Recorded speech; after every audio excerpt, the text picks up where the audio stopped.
Hello, maths സർവൈവലിലേക്ക് എല്ലാവർക്കും സ്വാഗതം. ഇന്ന് +2 മാത്സ് എക്സാമിന് വേണ്ടി തയ്യാറെടുക്കുന്ന കൂട്ടുകാർക്ക് വേണ്ടി തയ്യാറാക്കിയ ഒരു വീഡിയോ ആണ്. പ്രോബബിലിറ്റി എന്നുള്ള ചാപ്റ്ററിനെ ബേസ് ചെയ്തിട്ടുള്ള വീഡിയോ ആണ്. ഏകദേശം 8 മാർക്ക് വരെ ചോദ്യം ചോദിക്കാവുന്ന ഒരു ചാപ്റ്ററാണ് പ്രോബബിലിറ്റി. ഈ വീഡിയോ മുഴുവനായിട്ട് കാണുവാണെങ്കിൽ നിങ്ങൾക്ക് പ്രോബബിലിറ്റിയിൽ നിന്ന് മുഴുവൻ മാർക്ക് മേടിക്കാൻ സാധിക്കും. ബേസിക് ആയിട്ടുള്ള ഫാക്ട്സും ഇമ്പോർട്ടൻ്റ് ആയിട്ടുള്ള കുറച്ച് ക്വസ്റ്റ്യൻസുമാണ് ഉൾപ്പെടുത്തിയിരിക്കുന്നത്. അപ്പോൾ നമുക്ക് വീഡിയോയിലേക്ക് കിടക്കാം. പ്രോബബിലിറ്റി എന്നുള്ള ഇമ്പോർട്ടൻ്റ് ആയിട്ടുള്ള ഫാക്ട്സും ഇക്വേഷൻസും ആണ് ഫസ്റ്റ് സെഷനിൽ ഉൾപ്പെടുത്തിയിരിക്കുന്നത്. ഫസ്റ്റ് കണ്ടീഷണൽ പ്രോബബിലിറ്റിയുടെ equation probability of A given B. ഇതിനെ നമ്മൾ വായിക്കുന്ന probability of A given B എന്നാണ്. Probability of the event A after the occurrence of event B which is equal to probability of A intersection divided by probability of B. Second one probability of B given A equal to probability of A intersection B by probability of A. അപ്പോൾ ഈ B given കഴിഞ്ഞ് താഴെ വരുന്നത് എന്താണോ അതായിരിക്കും ഇവിടെ denominator ആയിട്ട് വരുന്നത്. ന്യൂമറേറ്റർ രണ്ടിൻ്റെ കേസിലും സെയിം ആണ്. Probability of A intersection B തന്നെയാണ്. അപ്പോൾ ഈ കണ്ടീഷണൽ പ്രോബബിലിറ്റി എന്താണ് മീൻ ചെയ്യുന്നത് എന്നുള്ളത് ഞാൻ പ്രോബ്ലത്തിൽ ഉൾപ്പെടുത്തിയിട്ടുണ്ട്. അപ്പോൾ അത് കാണുമ്പോൾ നിങ്ങൾക്ക് കണ്ടീഷണൽ പ്രോബബിലിറ്റി എന്ന് പറഞ്ഞാൽ എന്താണെന്ന് മനസ്സിലാകും. അതിൻ്റെ ഇക്വേഷൻസ് ആണ് ഇത് രണ്ടും. സെക്കൻഡ് വൺ നമ്മൾ +1 സെറ്റിൽ പഠിച്ച ഇക്വേഷൻസ് ആണ്. സെറ്റിൽ പ്രോബബിലിറ്റിയിലൊക്കെ ഇക്വേഷൻ പഠിച്ചിട്ടുണ്ട്. Probability of A union B equal to probability of A plus probability of B minus probability of A intersection B. ഇനി probability of A intersection B ആണ് കാണുന്നതെങ്കിൽ probability of A plus probability of B minus probability of A union B. ഇത് രണ്ടും അങ്ങോട്ടും ഇങ്ങോട്ടും മാറ്റി കൊടുക്കുന്ന മാറ്റേ ഉള്ളൂ. എ യൂണിയൻ ബി ഇവിടെ വരും, എ ഇന്റർസെക്ഷൻ ബി അപ്പുറത്ത് പോകും. ഇനി രണ്ട് ഇവൻറ്റ്സ് ഇൻഡിപെൻഡൻ്റ് ആണെങ്കിൽ, എയും ബിയും രണ്ട് ഇവൻറ്റ്സ് ആണ്, അത് രണ്ടും ഇൻഡിപെൻഡൻ്റ് ആണെങ്കിൽ നമുക്ക് probability of A intersection B A probability of A into probability of B എന്ന് എഴുതാം. അപ്പോൾ അത് വളരെ ഇമ്പോർട്ടൻ്റ് ആയിട്ടുള്ള ഒരു കേസാണ്. If A and B are two independent events എന്ന് പറഞ്ഞാൽ ആദ്യം നമ്മൾ എഴുതേണ്ടത് probability of A intersection B equal to probability of A into probability of B എന്നാണ്.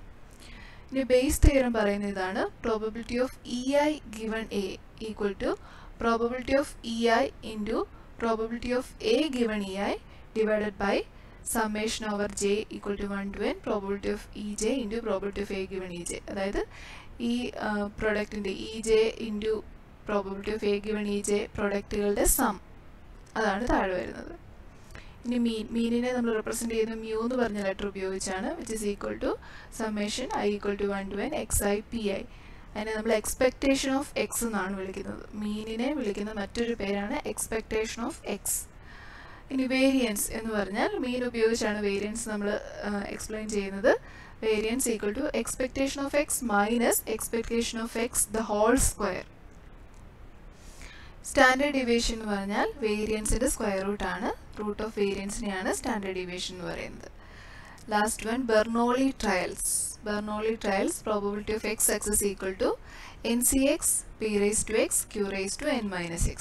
ഇപ്പോൾ ഇവിടെ നമ്മൾ NCX എന്ന് പറഞ്ഞാൽ നമ്മൾ +1 പെർമ്യൂട്ടേഷൻ ആൻഡ് കോമ്പിനേഷൻ എന്നുള്ള ചാപ്റ്ററിൽ പെർമ്യൂട്ടേഷൻ കോമ്പിനേഷൻ പഠിച്ചില്ലേ. അപ്പോൾ കോമ്പിനേഷൻ്റെ ആ ഒരു ഇക്വേഷൻ മാത്രം നമ്മളിവിടെ അറിഞ്ഞിരുന്നാൽ മതി. അപ്പോൾ പ്രോബബിലിറ്റി ഓഫ് എക്സ് സക്സസ് കാണാൻ പറ്റും. NCX into P raise to X into Q raise to n minus X. അപ്പോൾ ആദ്യത്തെ ഭാഗത്ത് ജസ്റ്റ് ഇക്വേഷൻസ് മാത്രമാണ് ഞാൻ എഴുതിയത്. പ്രോബ്ലംസിൽ ഓരോന്നും എക്സ്പ്ലെയിൻ ചെയ്തിട്ടുണ്ട് എവിടെയൊക്കെയാണ് ഉപയോഗിക്കേണ്ടതെന്ന്. അപ്പോൾ പ്രോബ്ലംസ് കാണുക. അപ്പോൾ അടുത്തായിട്ട് നമുക്ക് പ്രോബ്ലംസിലേക്ക് കിടക്കാം. നമുക്ക് ആദ്യം കണ്ടീഷണൽ പ്രോബബിലിറ്റി എന്താണെന്ന് നോക്കാം. അപ്പോൾ കണ്ടീഷണൽ പ്രോബബിലിറ്റി ഡിഫൈൻ ചെയ്യണമെങ്കിൽ ആദ്യം നമ്മൾ അറിയേണ്ട കുറച്ച് ടേംസ് ഉണ്ട്. അതിലൊന്ന് സാമ്പിൾ സ്പേസ് ആണ്. സാമ്പിൾ സ്പേസ് അറിയണം. അതുപോലെ എയും ബിയും രണ്ട് ഇവൻറ്റുകൾ, ഏതെങ്കിലും രണ്ട് ഇവൻറ്റുകളെ ബേസ് ചെയ്തായിരിക്കും നമ്മൾ പറയുന്നത്. സാമ്പിൾ സ്പേസ് എന്ന് പറഞ്ഞാൽ പോസിബിൾ ആയിട്ടുള്ള ഔട്ട്കംസ് എല്ലാം കൂടി ചേർന്ന ഒരു സെറ്റിനാണ് സാമ്പിൾ സ്പേസ് എന്ന് പറയുന്നത്. അതിൽ എയും ബിയും നമ്മുടെ ആവശ്യത്തിനനുസരിച്ചുള്ള രണ്ട് ഇവൻറ്റ്സ് ആണ്. അങ്ങനെയാണെങ്കിൽ probability of A given B അത് അർത്ഥമാക്കുന്നത് probability of the event A after the occurrence of event B. അതായത് ബി സംഭവിച്ചതിന് ശേഷം എ എന്നുള്ള ഇവൻറ്റിനുള്ള പ്രോബബിലിറ്റി. അതാണ് probability of A given B mean ചെയ്യുന്നത്. And its equation is probability of A intersection B divided by probability of B. അപ്പോൾ ഈ എ ഗിവൺ ബിയിൽ താഴെ വരുന്ന ആ ലെറ്റർ വേണം, അല്ലെങ്കിൽ ആ ഒരു ഇവൻറ്റ് വേണം ഇവിടെ പ്രോബബിലിറ്റി ഓഫ് ബി ആയിട്ട് ഡിനോമിനേറ്റർ ആയിട്ട് വരാനായിട്ട് താഴെ ആൻസറിൽ. So probability of A given B mean ചെയ്യുന്നത് ബി സംഭവിച്ചതിന് ശേഷമുള്ള എയുടെ പ്രോബിലിറ്റിക്കാണ് probability of A given B എന്ന് പറയുന്നത്. പ്രോബിലിറ്റി ഓഫ് ബി 0 ആയിരിക്കരുത്. നമുക്കൊരു എക്സാമ്പിൾ നോക്കാം. ഒരു സാമ്പിൾ സ്പേസ്, ഒരു ഫാമിലിയിൽ ഉണ്ടാകാവുന്ന 2 കുട്ടികളുണ്ട് ഒരു ഫാമിലിയിൽ. അപ്പോൾ അങ്ങനെയാണെങ്കിൽ ആ കുട്ടികൾക്ക് ഉണ്ടാകാവുന്ന ചാൻസ് 2 ഗേൾസ് ആയിരിക്കാം, അല്ലെങ്കിൽ ഒരു ഗേളും ഒരു ബോയും ആയിരിക്കാം, ഒരു ബോയും ഒരു ഗേളും ആയിരിക്കാം, ഇനി 2 ബോയ്സ് ആയിരിക്കാം. ഇത് 4ആണ് നമുക്ക് പോസിബിൾ ഔട്ട്കംസ്. സോ സാമ്പിൾ സ്പേസിൽ 4 എലമെൻറ്റ്സ് ഉണ്ട്. അപ്പോൾ പോസിബിൾ ഔട്ട്കം എഴുതി. ഇനി എ എന്നുള്ള ഇവൻറ്റ് ഞാൻ ഡിഫൈൻ ചെയ്യുന്നത് ദർ ഇസ് എ ഗേൾ, അവിടെ ഒരു ഗേൾ ഉണ്ട്, അത് നമുക്കറിയാം. ദർ ഇസ് എ ഗേൾ, അവിടെ ഒരു ഗേൾ ഉണ്ടെന്നുള്ളത് നമുക്ക് അറിയാവുന്ന ഒരു സംഗതിയാണ്, നമുക്ക് നോൺ ആയിട്ടുള്ള ഒരു കാര്യമാണ്. അപ്പം എ അവിടെയുണ്ട്, എയിൽ അവിടെ ഒരു ഗേൾ ഉണ്ട്. ഇനി ബി ഡിഫൈൻ ചെയ്യുന്നത് what is the probability of both being girl, 2 കുട്ടികളും ഗേൾസ് ആവണം. അപ്പോൾ അത് നമുക്ക് കണ്ടുപിടിക്കാനുള്ളതാണ്, പ്രോബിലിറ്റി കണ്ടുപിടിക്കാനുള്ള കാര്യം. എ നമുക്ക് അറിയാവുന്ന ഒരു ഇവൻ്റ് ആണ്, അവിടെ ഒരു ഗേൾ ഉണ്ടെന്നുള്ളത് നമുക്കറിയാം. ബി പറയുന്നത് അവിടെ ഉള്ള 2 കുട്ടികളും ഗേൾസ് ആവാനായിട്ടുള്ള പ്രോബിലിറ്റി എന്താണെന്നാണ്. അപ്പോൾ അങ്ങനെയാണെങ്കിൽ എക്ക് കറസ്പോണ്ടിങ് ആയിട്ടുള്ള സെറ്റ് എന്തായിരിക്കും? എക്ക് കറസ്പോണ്ടിങ് ആയിട്ടുള്ള സെറ്റ് എന്ത് വരും? ദർ ഇസ് എ ഗേൾ, അവിടെ ഉറപ്പായിട്ടും ഒരു ഗേൾ ഉണ്ട്. അപ്പോൾ 2 ബോയ്സ് ഉള്ള ചാൻസ് സാമ്പിൾ സ്പേസിൽ നിന്ന് അവിടെ കട്ടായി പോവുകയാണ്. കാരണം ഒരു ഗേൾ ഉറപ്പായിട്ടും ഉണ്ടല്ലോ. അപ്പോൾ ഒന്നുകിൽ 2 ഗേൾസ് ആകാം, ഒരു ഗേളും ഒരു ബോയും ആകാം, അല്ലെങ്കിൽ ആദ്യത്തെ ബോയും രണ്ടാമത്തെ ഗേളും ആകാം. ഇത് 3ഉമാണ് എയിൽ പോസിബിൾ ആയിട്ടുള്ള ഔട്ട്കംസ്. ഇനി ബിയോ? ബി പറയുന്നത് 2 ഗേൾസ് ആയിരിക്കണം എന്നാണ്. 2 ഗേൾസ് ആവാനായിട്ടുള്ള പ്രോബിലിറ്റിയാണ് നമ്മളോട് ചോദിച്ചിരിക്കുന്നത്. അപ്പോൾ അവിടെ ഒരു ഔട്ട്കം മാത്രമേ വരത്തുള്ളൂ, 2 ഗേൾ ആവാനായിട്ടുള്ളത് ജി എന്ന് വരും. ഇത് നമുക്കിവിടെ കണ്ടുപിടിക്കേണ്ടത് probability of B given A ആണ്. കാരണം ബി ആണ് നമുക്കിവിടെ കണ്ടുപിടിക്കേണ്ടത്, അതുകൊണ്ടാണ് ബി ആദ്യം വന്നത്. എ നമുക്ക് ഓൾറെഡി അറിയാവുന്ന ഒരു കാര്യമാണ്, ദർ ഇസ് എ ഗേൾ എന്ന് നമുക്കറിയാം. അതുകൊണ്ടാണ് probability of B given A കണ്ടുപിടിക്കുന്നത്. നമ്മളോട് ചോദിച്ചിരിക്കുന്നത് what is the probability of both being girls, 2 girls ആവാനായിട്ടുള്ള പ്രോബിലിറ്റി എന്താണെന്നാണ് നമ്മളോട് ചോദിച്ചിരിക്കുന്നത്. അപ്പോൾ അത് ഉൾപ്പെടുന്ന ഇവൻറ്റ് ബി ആണ്, അതുകൊണ്ടാണ് ബി ആദ്യം വന്നത്. നമുക്ക് അറിയാവുന്ന കാര്യമാണ്. So probability of B given A എന്ന് എഴുതാം. ഇതിൻ്റെ ഇക്വേഷൻ എന്താണ്? Probability of A intersection B by probability of A. അപ്പോൾ ഇവിടെ താഴെ എ ആണ് വന്നത്, അതുകൊണ്ട് ഇവിടെ ഡിനോമിനേറ്ററിൽ പ്രോബിലിറ്റി ഓഫ് എ വേണം. അപ്പോൾ നമുക്ക് എ ഇൻ്റർസെക്ഷൻ ബി കാണണം, probability of A intersection B കാണണം, എ കാണണം, പ്രോബിലിറ്റി ഓഫ് എയും കാണണം. അപ്പോൾ എ നമുക്ക് ഓൾറെഡി അറിയാം. ഇനി പ്രോബിലിറ്റി എ ഇൻ്റർസെക്ഷൻ ബി വരുന്ന സെറ്റ് ഞാൻ ഇവിടെ ഒന്ന് എഴുതാം. എ ഇൻ്റർസെക്ഷൻ ബി, അപ്പോൾ A G B B G ആണ്, ബി എന്ന് പറയുന്നത് ജി 2 ഗേൾസ് മാത്രം. അപ്പോൾ അത് 2 കോമൺ ആയിട്ട് വരുന്നത് ഏതാ? 2 ഗേൾസ് ആവാനായിട്ടുള്ളത്. സോ ഇൻ്റർസെക്ഷൻ ബിയിൽ ഒരു എലമെൻറ്റ് മാത്രമേ ഉള്ളൂ. അപ്പോൾ അങ്ങനെയാണെങ്കിൽ probability of A intersection B എന്തായിരിക്കും? എ ഇൻ്റർസെക്ഷൻ ബിയിൽ ആകെ ഒരെണ്ണമേ ഉള്ളൂ, ഡിവൈഡഡ് ബൈ സാമ്പിൾ സ്പേസിൽ ടോട്ടൽ എത്ര എണ്ണം ഉണ്ട്? 4 എണ്ണം ഉണ്ട്. ഇതാണ് 4 എലമെൻറ്റ്സ് സാമ്പിൾ സ്പേസിലുണ്ട്. So it is 1/4. ഇനി പ്രോബിലിറ്റി ഓഫ് എ എന്തായിരിക്കും? എയിൽ എത്ര എലമെൻറ്റ്സ് ഉണ്ട്? 1 2 3 എലമെൻറ്റ്സ് ഉണ്ട് എയിൽ, ഡിവൈഡഡ് ബൈ സാമ്പിൾ സ്പേസിൽ എത്ര എണ്ണം ഉണ്ട്? 4 എണ്ണം ഉണ്ട്, 3/4. സോ അങ്ങനെയാണെങ്കിൽ ഇവിടെ സബ്സ്റ്റിറ്റ്യൂട്ട് ചെയ്ത് കൊടുക്കുമ്പോൾ എന്ത് വരും? 1/4 divided by 3/4. So ഇങ്ങനെ എഴുതാം, 1/4 divided by 3/4. So സെക്കൻഡ് വണ്ണിൻ്റെ റെസിപ്രോക്കൽ എടുത്ത് മൾട്ടിപ്ലൈ ചെയ്യാം. സോ 1/4 ഇൻറ്റു 4/3, 4ഉം 4ഉം കട്ട് ചെയ്ത് പോയി. So the answer is 1/3. അപ്പോൾ 2 ഗേൾസ് ആവാനായിട്ടുള്ള പ്രോബിലിറ്റി 1/3 ആണ്. അപ്പോൾ ഈ രീതിയിൽ കണ്ടീഷണൽ പ്രോബിലിറ്റി എന്ന് വരുന്ന പ്രോബ്ലംസ് ഒക്കെ നമുക്ക് ചെയ്യാൻ കഴിയും. അടുത്തൊരു ക്വസ്റ്റ്യൻ ഇതാണ്. Let A and B be 2 independent events with P of A equal to 0.3, P of B equal to 0.4, and find probability of A intersection B. Second one, probability of A union B. Third one, probability of A given B. എയും ബിയും 2 independent events ആണ് തന്നിട്ടുണ്ട്. Probability of എയും probability of ബിയും തന്നിട്ടുണ്ട്. അങ്ങനെയാണെങ്കിൽ probability of A intersection ബിയും probability of A union ബിയും പ്രോബബിലിറ്റി ഓഫ് എ ഗിവൺ ബിയും കണ്ടുപിടിക്കണം. സോ നമുക്ക് ആദ്യം എ ബി ഇൻഡിപെൻഡൻറ്റ് ഇവൻറ്റ്സ് ആണ് തന്നിട്ടുണ്ട് അല്ലേ. അപ്പോൾ അങ്ങനെ തരുമ്പോഴേ നമ്മൾ എഴുതേണ്ട ഒരു കാര്യം probability of A intersection B എന്ന് പറഞ്ഞാൽ probability of A into probability of B ആയിരിക്കും ഇൻഡിപെൻഡൻറ്റ് ഇവൻ്റ് ആണെങ്കിൽ. സോ നമുക്കത് എങ്ങനെ കണ്ടുപിടിക്കാം? ഒന്നാമത്തെ ക്വസ്റ്റ്യനും അതാണ്, probability of A intersection B കണ്ടുപിടിക്കുക എന്നുള്ളതാണ്. So probability of A intersection B equal to probability of A 0.3 into probability of B 0.4, and which is equal to 0.12. So probability of A intersection B കിട്ടി. ഇനി രണ്ടാമത് നമുക്ക് കണ്ടുപിടിക്കേണ്ടത് probability of A union B ആണ്. probability of A union B. നമ്മുടെ equation ഇതാണ്, probability of A plus probability of B minus probability of A intersection B. So which is equal to probability of A 0.3 plus probability of B 0.4 minus probability of A intersection B. ഇപ്പോൾ നമ്മൾ കണ്ടുപിടിച്ചു 0.12. ഇപ്പോൾ എന്ത് വരും? 0.3ഉം 0.4ഉം add ചെയ്ത് കഴിഞ്ഞാൽ 0.7 വരും, minus 0.12.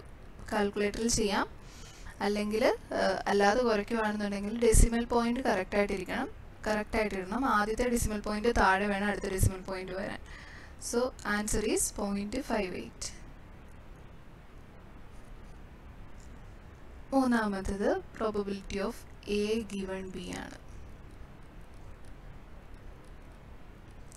നമുക്ക് ഇക്വേഷൻ അറിയാം, probability of A intersection B by probability of B.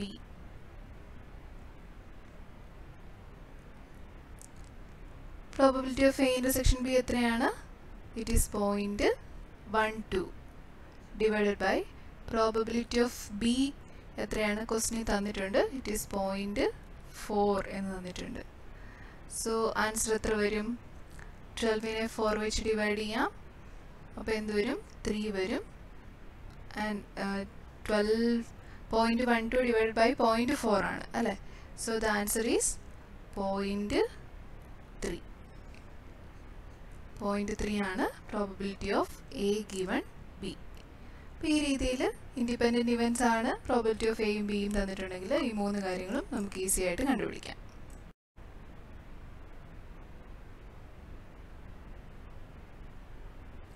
അടുത്തത് വളരെ ഇമ്പോർട്ടൻ്റ് ആയിട്ടുള്ള ഒരു ക്വസ്റ്റ്യൻ ആണ്, ബേസ് തിയറത്തിനെ ബേസ് ചെയ്തിട്ടുള്ള ഒരു ക്വസ്റ്റ്യൻ ആണ്. A bag contains 4 red and 4 black balls. Another bag contains 2 red and 6 black balls. One of the 2 bags is selected at random and a ball drawn from the bag which is found to be red. Find the probability that the ball is drawn from the first bag. അപ്പം ഒരു ബാഗിൽ 4 റെഡും 4 black ബോൾസും ഉണ്ട്. അപ്പോൾ ഞാനൊരു bag just വരച്ചിട്ടുണ്ട്, അതിൽ 4 red 4 black balls ഉണ്ട്. Another bag contains 2 red and 6 black balls. അടുത്ത ബാഗിൽ 2 റെഡും 6 ബ്ലാക്കും ഉണ്ട്. സോ അടുത്ത ബാഗ് വരച്ച് 2 red 6 black. And one of the 2 bags is selected at random. ഈ രണ്ട് ബാഗിൽ ഒരു ബാഗ് റാൻഡമായിട്ട് സെലക്ട് ചെയ്തു. And a ball drawn from the bag which is found to be red. ആ എടുത്ത ബോളിൻ്റെ കളറ് റെഡ് ആയിരുന്നു. അങ്ങനെയാണെങ്കിൽ find the probability that the ball is drawn from the first bag. ആദ്യത്തെ ബാഗിൽ നിന്ന് ബോൾ എടുക്കാനുള്ള ചാൻസ് എത്രയാണ്, പ്രോബബിലിറ്റി എത്രയാണ് എന്നാണ് ചോദ്യം. അപ്പോൾ ഇങ്ങനെ ഒരു പ്രോബ്ലം വരുമ്പോൾ ഇത് ബേസ് തിയറി ഉപയോഗിച്ചാണ് ചെയ്യേണ്ടതെന്ന് നമ്മൾ എങ്ങനെയാണ് അറിയുന്നത്? നോക്കിയോ, ഇവിടെ one of the 2 bags is selected random and a ball drawn from the bag which is found to be red. അപ്പം ഇവിടെ 2 ബാഗുകളുണ്ട്, അതിൽ ഒരു ബാഗിൽ നിന്ന് നമ്മൾ എടുത്തു. അപ്പോൾ നമുക്ക് കിട്ടിയ കളറ് റെഡ് ആണെന്ന് പറഞ്ഞിട്ടുണ്ട്, നമുക്ക് കിട്ടിയ കളറ് റെഡ് ആണ്. സോ ഇവിടെ 2 കളറുകളുണ്ട്, ബ്ലാക്ക് റെഡ്. അതിൽ നിന്ന് ഒരു കളറ് ചൂസ് ചെയ്യാനായിട്ടുള്ള പ്രോബബിലിറ്റി. അപ്പോൾ അവിടെ ഒരു പ്രോബബിലിറ്റി വന്നു. ഇനി find the probability that the ball is drawn from the first bag. ഇപ്പോൾ 2 ബാഗുകളുണ്ട്, അതിൽ നിന്ന് ഫസ്റ്റ് ബാഗിൽ നിന്ന് തന്നെ ആയിരിക്കണം എടുക്കുന്നത്. ഇപ്പോൾ രണ്ടാമത്തെ പ്രോബബിലിറ്റി വന്നു, ഫസ്റ്റ് ബാഗിൽ നിന്നായിരിക്കണം. അപ്പോൾ 2 കളറുണ്ട്, അതിൽ നിന്ന് ഒരു കളർ എടുക്കണം. അതുപോലെ 2 ബാഗുകളുണ്ട്, അതിൽ നിന്ന് ഒരു ബാഗിൽ നിന്നായിരിക്കണം. അപ്പോൾ 2 പ്രോബബിലിറ്റികളാണ് ഇവിടെ ഒരുമിച്ച് വരുന്നത്, റെഡും വേണം ഫസ്റ്റ് ബാഗും വേണം. അപ്പോൾ അങ്ങനെ ഈ 2 കമ്പൈൻ ചെയ്ത് വരുന്ന കേസിലാണ് നമ്മൾ ബേസ് തിയറം കണ്ടുപിടിക്കുന്നത്. ഇനിയിപ്പോൾ വെറുതെ 2 കളറുണ്ട്, അതിൽ നിന്ന് റെഡ് എടുക്കാനുള്ള പ്രോബബിലിറ്റി ആയിരുന്നെങ്കിൽ നമുക്ക് സാധാരണ പ്രോബബിലിറ്റി ഉപയോഗിച്ചാൽ മതിയായിരുന്നു, ബേസ് തിയറി ഉപയോഗിക്കേണ്ട ആവശ്യമില്ലായിരുന്നു. പക്ഷേ ഇവിടെ 2 കേസസ് ഒരുമിച്ച് വന്നതുകൊണ്ടാണ് നമ്മൾ ബേസ് തിയറം ഉപയോഗിക്കുന്നത്. അപ്പോൾ നമുക്ക് ആദ്യത്തെ ബാഗിനെ E1 എന്ന് കൊടുക്കാം. ആദ്യത്തെ ബാഗ് E1 ആൻഡ് രണ്ടാമത്തെ ബാഗ് E2. E2 ആണ്. സോ ഇനി ബേസ് തിയറത്തിൻ്റെ ഇക്വേഷൻ എഴുതാം. ബേസ് തിയറം പറയുന്നത് ഇതാണ്. പ്രോബബിലിറ്റി ഓഫ് E1 നമുക്ക് E1 നിന്നാണ് വേണ്ടത്. അപ്പം അതിനു മുമ്പ് നമുക്ക് വേണ്ട കളർ റെഡാണ് അല്ലേ, നമുക്ക് ബ്ലാക്കിൽ നിന്നും റെഡിൽ നിന്നും വേണ്ട കളർ റെഡാണ്. സോ ഞാൻ ഒരു ഇവൻ്റ് ആയിട്ട് റെഡ് കൊടുക്കുവാണ്. ഇവൻ്റ് റെഡാണ്. അതുപോലെ നമുക്ക് വേണ്ട ബാഗ് E1 ആണ്. അപ്പോൾ നമുക്കിവിടെ കണ്ടുപിടിക്കേണ്ടത് probability of E1 given A ആണ്. കാരണം റെഡ് ആണെന്ന് ഓൾറെഡി നമുക്കറിയാം. Probability of the event E1 and it is given the occurrence of A occur ചെയ്ത് കഴിയുമ്പോൾ ഉള്ള E1ൻ്റെ പ്രോബബിലിറ്റിയാണ് കണ്ടുപിടിക്കേണ്ടത്. അപ്പോൾ റെഡ് ആണ് നമുക്ക് ചൂസ് ചെയ്യേണ്ടതെന്ന് അറിയാം. ഇനി ഫസ്റ്റ് ബാഗിൽ നിന്ന് കിട്ടാനുള്ള പ്രോബബിലിറ്റിയാണ് നമുക്ക് കണ്ടുപിടിക്കേണ്ടത്. അപ്പോൾ ഇവിടെ നമുക്ക് കണ്ടുപിടിക്കേണ്ടത് probability of A1 given A ആണ്. റെഡ് കിട്ടാനുള്ള പ്രോബബിലിറ്റി, E1 ഫസ്റ്റ് ബാഗ് ആയിരിക്കാനുള്ള പ്രോബബിലിറ്റി. അപ്പോൾ probability of E1 given A ആണ് നമുക്ക് കണ്ടുപിടിക്കേണ്ടത്. അപ്പോൾ ഇവിടെ ബേസ് തിയറി അപ്ലൈ ചെയ്യുമ്പോൾ എന്ത് വരും? Probability of E1 into probability of A given E1. ഇത് നേരെ തിരിഞ്ഞു വരും. E1 ഗിവൺ എ ആയിരുന്നു കണ്ടുപിടിക്കേണ്ടത്. അപ്പം ന്യൂമറേറ്ററിൽ വരുമ്പോൾ അത് നേരെ തിരിഞ്ഞു വരും. A ഗിവൺ എ E1 ആകും. ഡിവൈഡഡ് ബൈ ഇത് തന്നെ ഒന്നും കൂടെ probability of E1 into probability of A given E1 plus ഒരു ബാഗും കൂടി ഉണ്ട് അല്ലേ. അപ്പോൾ probability of E2 into probability of A given E2. മൂന്നാമതൊരു ബാഗും കൂടി ഉണ്ടായിരുന്നെങ്കിൽ നമ്മൾ അതുകൂടെ ആഡ് ചെയ്തേനെ. അപ്പോൾ ഇവിടെ നമുക്ക് രണ്ട് ബാഗുകളേ ഉള്ളൂ. So probability of E1 plus probability of A given E1 plus probability of E2 plus probability of E given E2. ഇനി നമുക്ക് ഈ കാര്യങ്ങളെല്ലാം കണ്ടുപിടിച്ച് കഴിഞ്ഞ് ഈക്വേഷനിൽ സബ്സ്റ്റിറ്റ്യൂട്ട് ചെയ്ത് കൊടുത്താൽ മതി. ഇനി E1 E2 രണ്ട് ബാഗുകളാണുള്ളത് അല്ലേ. അപ്പോൾ പ്രോബബിലിറ്റി ഓഫ് E1 E2 എത്ര തന്നെയായിരിക്കും? പ്രോബബിലിറ്റി ഓഫ് E1 എന്ന് പറഞ്ഞാൽ 1/2. കാരണം ആകെ രണ്ട് ബാഗുകളാണുള്ളത്. അതിൽ നിന്ന് E1 വരാനുള്ള പ്രോബബിലിറ്റി 1/2 ആണ്. അതുപോലെ പ്രോബബിലിറ്റി ഓഫ് E2 എന്താണ്? ആകെ രണ്ട് ബാഗുകളാണുള്ളത്. അതിൽ നിന്ന് E2 വരാനുള്ള പ്രോബബിലിറ്റി 1/2. ഇനി probability of A given E1 നോക്കാം. Probability of A given E1. അപ്പോൾ E1 എന്നുള്ള ബാഗിൽ A വരാനുള്ള പ്രോബബിലിറ്റിയാണ് probability of A given E1. അപ്പോൾ E1 എന്ന് പറഞ്ഞ ബാഗിൽ ടോട്ടൽ എത്ര ബോൾസ് ഉണ്ട്? 4 + 4 8 ബോൾസ് ഉണ്ട്. അതിൽ A വരാനുള്ള ചാൻസ്, A എന്ന് പറഞ്ഞാൽ റെഡ് ബോൾസ് ആണ്. അപ്പോൾ 4 red balls, 4 by total 8 it's equal to 1/2. അങ്ങനെയാണെങ്കിൽ probability of A given E2 എന്തായിരിക്കും? Which is equal to E2 എന്നുള്ള ബാഗിൽ A വരാനുള്ള ചാൻസ്. E2 ബാഗിൽ ടോട്ടൽ 8 എണ്ണം ഉണ്ട്. അതിൽ A വരാനുള്ള ചാൻസ്, A റെഡാണ്. അപ്പോൾ A വരാനുള്ള ചാൻസ് 2 റെഡാണുള്ളത്. So it is 1/4. ഓക്കെ, അപ്പോൾ നമുക്ക് ആവശ്യമുള്ളതെല്ലാം ആയി. E1 ആയി, A ഗിവൺ E1 ആയി, A ഗിവൺ E2 ആയി. പിന്നെ നമ്മൾ ഡയറക്റ്റ് ആയിട്ട് ഇത് ഇക്വേഷനിൽ സബ്സ്റ്റിറ്റ്യൂട്ട് ചെയ്ത് കൊടുക്കുക. which is equal to probability of E1 1/2 into A given E1 1/2 again divided by probability of E1 again 1/2 into probability of A given E1 1/2 മേലെ അത് തന്നെയാണ് താഴെ ആദ്യം വരുന്നത് plus probability of E2 it is 1/2 into probability of A given E2 it is 1/4 which is equal to 1/2 into 1/2 1/4 divided by 1/2 into 1/2 again 1/4 plus 1/8 and this is equal to 1/4. ഇത് കാൽക്കുലേറ്ററിൽ easy ആയിട്ട് ചെയ്യാവുന്നതേ ഉള്ളൂ. 1/4 plus 1/8 നമുക്ക് cross multiply ചെയ്ത് തന്നെ കിട്ടും. 8 plus 4 by 8 into 4 എന്ന് വരും. ദാറ്റ് ഈസ് 12/32 എന്ന് വരും. അപ്പോൾ ഇതിനെ ചെയ്യുമ്പോൾ 1/4 into സെക്കൻഡ് വണ്ണിൻ്റെ റെസിപ്രോക്കൽ 32/12 കട്ട് ചെയ്യുമ്പോൾ 8 വരും. 8 + 12 വീണ്ടും കട്ട് ചെയ്യാം. 2 × 4 8 3 × 4 12. സോ ആൻസർ 2/3 ആണ്. നിങ്ങൾക്ക് കാൽക്കുലേറ്ററിൽ 2/3 എത്രയാണെന്ന് കാൽക്കുലേറ്റ് ചെയ്തിട്ട് ആൻസർ എഴുതാം. അല്ലെങ്കിൽ ഇവിടെ വെച്ച് തന്നെ 1/4ൻ്റെ ഡെസിമൽ ഫോം കാണാം. അപ്പോൾ 0.25 എന്ന് കിട്ടും. അതുപോലെ തന്നെ 1/8ൻ്റെ ഡെസിമൽ ഫോം കാണാം. എന്നിട്ട് അവ തമ്മിൽ ഈ 1/4 1/8 ആഡ് ചെയ്തിട്ട് കിട്ടുന്ന ആൻസർ ഏതാണോ അതിനെ 0.25നെ ആ ആൻസർ വെച്ചിട്ട് ഡിവൈഡ് ചെയ്താൽ മതി. അപ്പോൾ അങ്ങനെ ചെയ്താൽ മതി, കാരണം കാൽക്കുലേറ്റർ ഉപയോഗിക്കാം നിങ്ങൾക്ക്. അപ്പോൾ അങ്ങനെ ചെയ്താൽ മതി. അപ്പം ശ്രദ്ധിക്കേണ്ട കാര്യം, നമുക്ക് ലാസ്റ്റ് കിട്ടുന്ന പ്രോബബിലിറ്റി എപ്പോഴും 1ൽ കുറവായിരിക്കണം. ലാസ്റ്റ് കിട്ടുന്നത് നല്ല പ്രോബബിലിറ്റി എപ്പോഴും 0യ്ക്കും 1നും ഇടയ്ക്കാണ്. സോ നമ്മുടെ ആൻസർ 1ൽ കൂടി പോയാൽ അല്ലെങ്കിൽ 0യിലും കുറഞ്ഞു പോയാൽ നമ്മുടെ ആൻസർ തെറ്റാണെന്നാണ് അതിൻ്റെ അർത്ഥം. അപ്പോൾ അതുകൊണ്ട് 1നും 0യ്ക്കും ഇടയ്ക്കുള്ള ഒരു ആൻസർ ആണെങ്കിലേ നമ്മുടെ ആൻസർ കറക്റ്റ് ആണെന്ന് നമുക്ക് അസ്യൂം ചെയ്യാൻ പറ്റത്തുള്ളൂ. സോ അപ്പോൾ ഈ രീതിയിൽ ബേസ് തിയറി ഉപയോഗിച്ച് നമുക്ക് പ്രോബ്ലം ചെയ്യാം. ഇതൊരു ഷുവർ ക്വസ്റ്റ്യൻ ആണ്. സോ നന്നായിട്ട് പഠിക്കുക ഈ പ്രോബ്ലം. ഇപ്പോൾ പ്രോബബിലിറ്റിയിൽ നിന്ന് ഏകദേശം ചോദിക്കാൻ സാധ്യതയുള്ള പ്രോബ്ലംസ് ഒക്കെ നമ്മൾ ഡിസ്കസ് ചെയ്തു. അതുപോലെ ഇക്വേഷൻസ് നോക്കി.